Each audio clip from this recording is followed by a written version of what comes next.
एक गांव में एक गरीब किसान रहता था। वह बहुत ही ईमानदार और मेहनती आदमी था। वह अपने छोटे से खेत में काम करता और बहुत ही खुश रहता था। पूरे गांव में किसान की ईमानदारी के बहुत ही चर्चा थे। उसका एक दोस्त था जो उस गांव के राजा के यहाँ सिपाहियों का काम करता था। वह किसान से उसके घर रोज मिलने जाता था। एक बार राजा ने अपने दरबार में एक ऐलान किया कि उसके बगीचे में काम करने वाला एक अच्छा सा कारीगर चाहिए जो उसके बगीचे के पेड़ पौधों और फूलों का ध्यान रख सके। राजा का यह ऐलान सुनकर किसान के दोस्त सिपाही ने सोचा कि यही मौका है कि किसान से मित्रता निभाने की मैं उसे यहाँ बगीचे में काम पर लगवा दूंगा। उसका वो मेरा साथ भी रहेगा एवं किसान का भला भी हो जाएगा। यह सोचकर उसने राजा से कहा कि महाराज, मैं आपके लिए एक ऐसे आदमी को लेकर आऊंगा जो यह काम अच्छे से कर लेगा।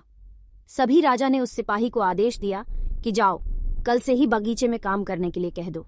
उसी वक्त वह सिपाही अपने दोस्त किसान के पास पहुंच गया और उसने किसान को बगीचे के काम की सारी बात बता दी और किसान ने भी काम करने के लिए खुशी खुशी हाँ कर दिया। अगले ही दिन अपने दोस्त के साथ राजमहल पहुंच गया।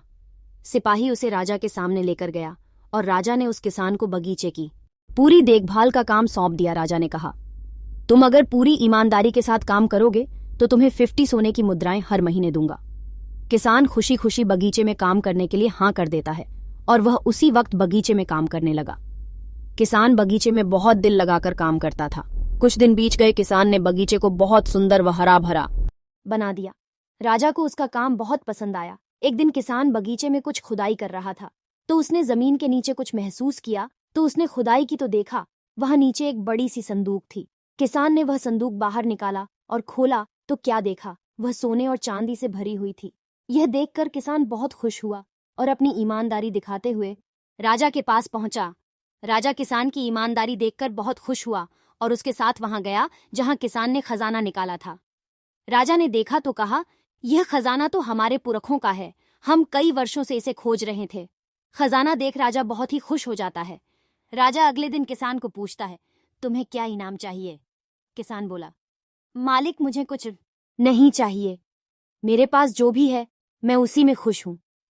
राजा उसकी इतनी अच्छी बात सुनकर और खुश हो गया और उसने किसान को अपना मंत्री बनाने का फैसला किया।